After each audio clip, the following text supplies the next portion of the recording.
একটা বিরাট গোষ্ঠী আছে যারা এই কোরবানির সময় আসলেই দেখবেন যে আলোচনা তুলছে যে এতগুলি প্রাণী হত্যা হয়ে যাচ্ছে, এরা যেন আর কোনোদিন ছাগলও খায় না, গরুও খায় না, এটা শুধুমাত্র আমাদের কোরবানি হয়ে গেল।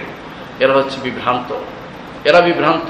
আল্লাহ শরীয়তের প্রতি নিজেকে বিনয় করতে তুলতে পারে নাই, আল্লাহ রসুলকে তাদের আদর্শ হিসেবে মেনে নিতে পারে নাই, এবং কোরআন এবং সুন্নাহর প্রতি তাদের কোনো ভালোবাসা নেই।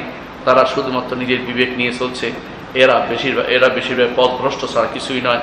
এদেরকে প্রতিহত করুন। এই জন্য কোরবানি করা এখন গুরুত্বপূর্ণ জিনিস। যখনই যেখানে দেখবেন সুন্নতের অবমাননা হচ্ছে, সুন্নাত নিয়ে উচ্চবাচ্য করছে, সেখানে সুন্নত তুলে ধরার জন্য বিভিন্ন ব্যবস্থাপনা করা, এটা আহলুস সুন্নাত ওয়াল জামাতের লোকদের দাবি, এবং সেটা করতে হয়।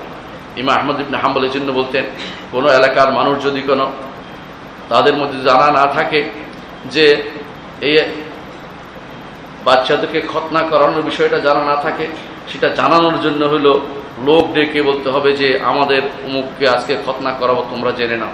অর্থাৎ ঘোষণা দিয়ে খতনা করাতে হবে। কেন? যাতে করে সুন্নতটা প্রচার প্রসার লাভ করে।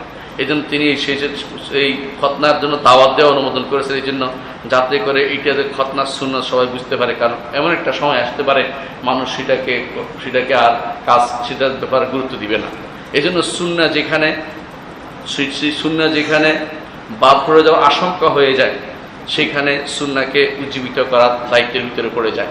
এই জন্য কোরবানি করবেন, সামর্থ্য থাকলেই কোরবানি করবেন এবং নিয়ত পরিশুদ্ধ কোরবানি করবেন।